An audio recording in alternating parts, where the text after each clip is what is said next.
everyone, and welcome to my channel. My name is Kyla, and this is the third episode in my So Iconic series. My inspiration for this episode needs no introduction at all. Just the mention of her first name, and most people will know who you're referring to in the world of fashion and cinema. Audrey Hepburn. The long-standing relationship between Audrey de Givenchy and Audrey Hepburn can be traced back to the 1950s. The House of Givenchy brought us some of the most timeless and classic designs, executed so eloquently by Audrey Hepburn. Iconic designs that will inspire generations to come. As I've mentioned in my past So Iconic videos, it's important to me to recognize the designer or the design house that's behind the iconic garment that the celebrity or the royal figure is wearing. Sometimes the designer can get lost in the glitz and glamour surrounding that celebrity or royal dignitary. So on that note, I'm recreating and putting my little twist on the little black dress that Audrey's character Holly Golightly wore in Breakfast at Tiffany's.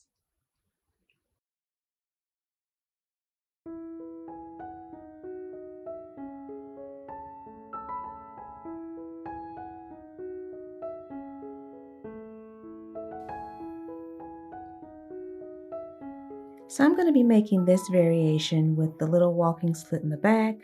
I'll put my fur trim at the bottom. I have a belt on here, even though with Audrey's dress, it looks like they made a sash out of the same fabric. But yeah, it looks like it. It's hard to tell in these black and white photos. But since I'm making this my variation, I'm going to add a belt. And then I'll add my invisible zipper, I believe, to the back here.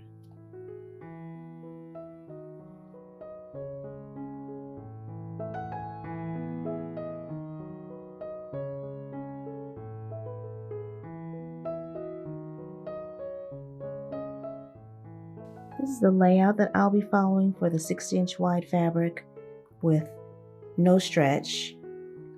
There's the interfacing here, and the front cowl neckline bodice top is cut on a bias. That's why it's on an angle here. So it'll give that nice drape around the neck.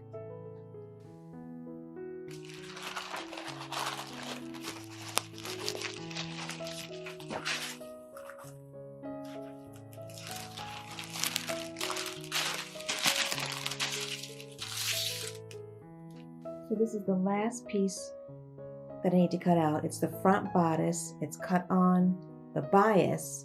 So I actually had to turn the fabric on the side. And just to give you a gauge, this is the actual finished edge of the fabric that I folded on an angle so I can get that nice drape around the neckline. All right, so I went ahead and cut out all of my pieces, and I just want to show you how this is cut on the cross way of the grain and not the straight of the grain, so that there's stretch in the front for the cowl neckline. And you'll see that as I go along with the draping. So this is the front bodice piece, the back facing, the back portion of the skirt bottom, and the front bottom of the skirt, which was cut on the fold. So now that I've got all my pieces cut out, I can get started. It's kind of hard to tell, but I do believe that she had a sash that matched the dress that she tied on and not a belt. I may have to refer back to the movie, but I'm pretty sure she tied a sash around her waist when she was getting ready to go off to the jail to give the weather report. I have enough fabric, so I'll see as I go along.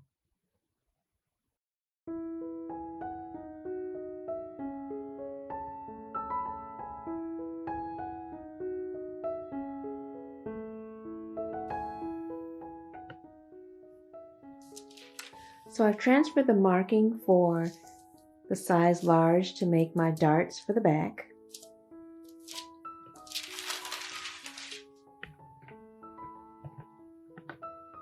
And now I can go about stitching those in place and moving on to the front part of the bodice.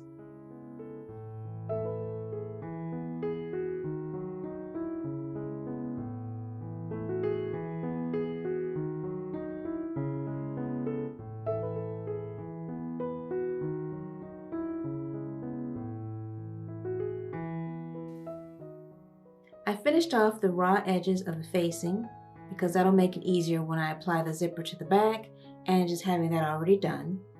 Now I can pin across the top part and along the side where the shoulder and the arm is.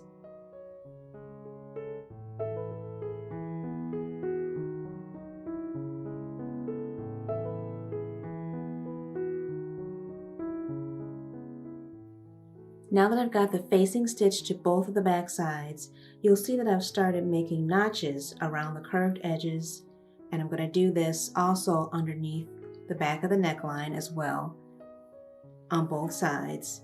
And this will just ensure that when I turn this inside out to give it a press, it'll lay flat. For the top front bodice, I went ahead and turned it over so that the right sides are facing each other. Pinned around the shoulder and the armholes, and I finished off the edge so that would already be done. Once I make my stitch around the edges here and turn it right side out, I'll have that nice cowl neckline drape. I have the front bodice folded in half. I've stitched along the side area near the armholes, and I'm going to take the back pieces of the bodice, and you'll see that this edge is unfinished as well as this edge. I'm going to insert it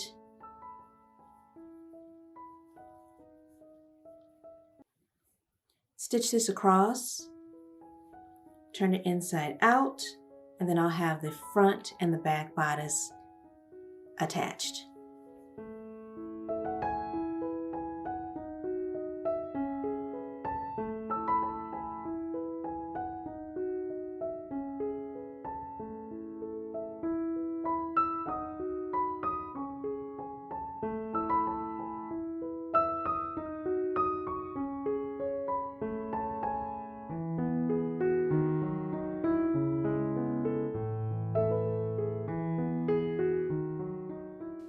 I've got the skirt pieces attached, and I've started gathering the top portion of the skirt, and I just need to finish gathering the front section. Then I'll pin it in place to the bodice and adjust it for fit. And I just want to show how the skirt is kind of cut in an inverted triangle formation, so it narrows as it makes its way down to the knee, kind of like a strawberry shape.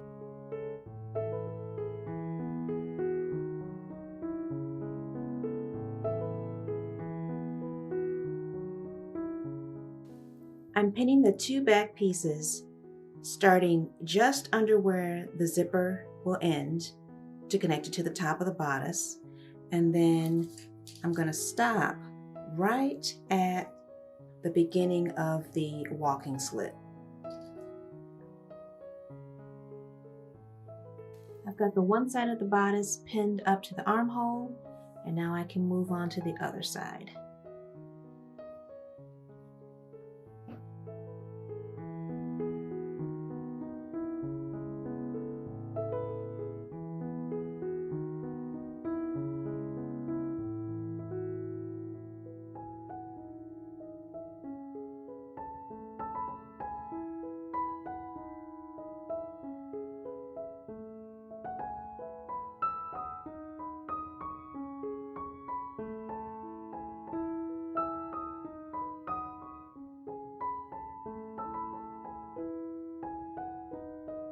I'm now at the point where I can attach the bodice to the bottom of the dress, and I just want to show you how I have my gathering stitches pulled kind of tight because I like to adjust them after I've pinned and matched the seams of the top part of the dress and the bottom.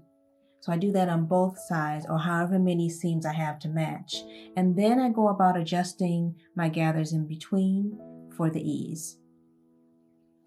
Once I have them adjusted and pinned in place, I'll stitch along the top, finish that off with my overlock serger, and then I can move on to the zipper.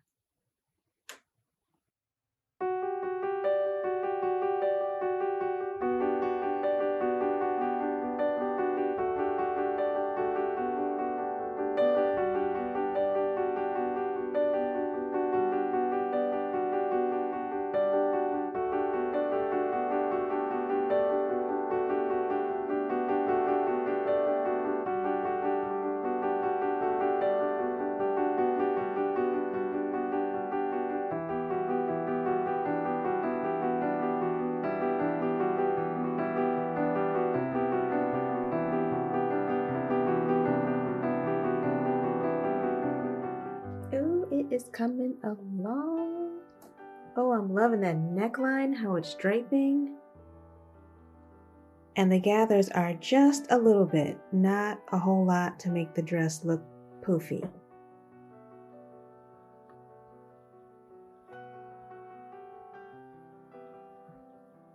Okay. I just need to install the zipper in the back, and then I can start working on the trim on the bottom once I finish the hem. I've got the zipper ends lined up right at the nape of the neck, and then I'm going to pin all the way down with the ball of the pin facing toward me. That way, as I'm stitching along, it's easier for me to pull it out. I'll continue this all the way down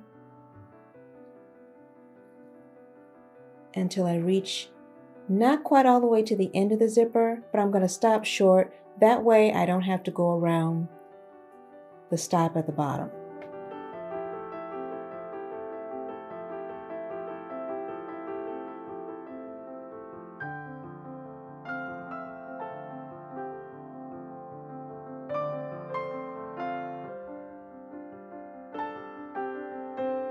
Okay, so I think I want about a 5-inch depth of trim at the bottom, just to go a little bit above my knee. So I'm hoping to squeeze about 5 rows of the ostrich feathers that I got. Okay, so that's about 5 there. Let's see. Really, the only way to test this out is just to start layering your rows on top of each other.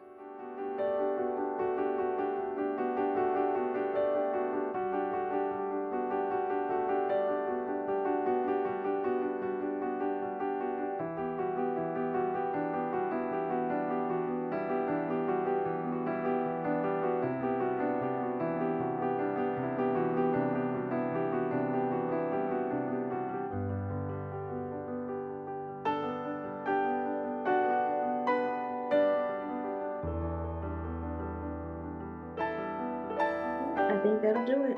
5 inches. And it's still thick enough where I don't see the satin trim from the row that's underneath each layer.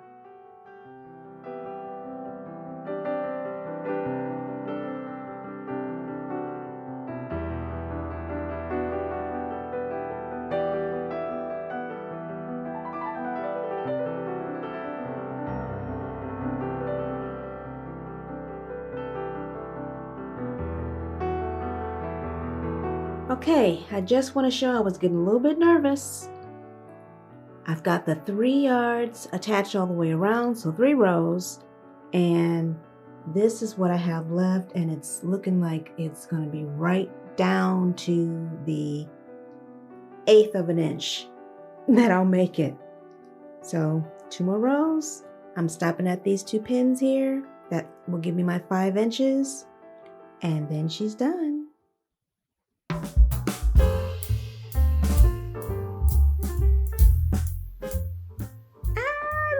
Came out. Oh my goodness.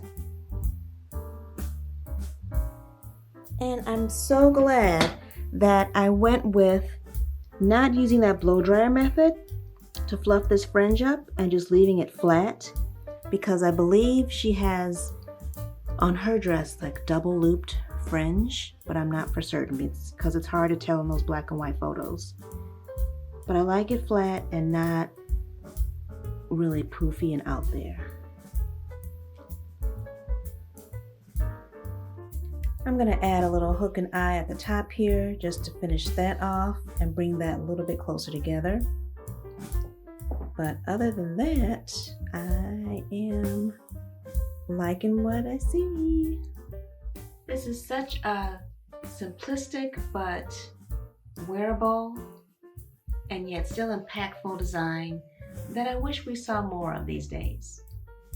In the midst of fast fashion, shock value fashion, recycled, rebooted, refurbished, so-called trends that occur every 3 to 5 years, is pretty much what we've been given, I'd probably say, for the last 20 some years, 25 years.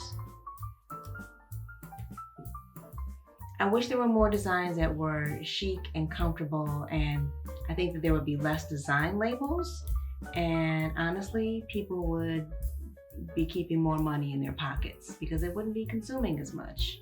But oh well. Everything comes in shifts and cycles, so maybe one day we will start to get back to having less design brands and longer, sustainable lifestyles of clothing. So although they're no longer with us, I want to thank Hubert de Givenchy and his beautiful designs, and the lovely Miss Audrey Hepburn for bringing the designs to us and being his muse, so to speak. I know their designs and their contributions to the fashion world will live on forever. So if you enjoyed today's content, please comment, like, and subscribe, and I will see you all in my next video. Bye, everyone.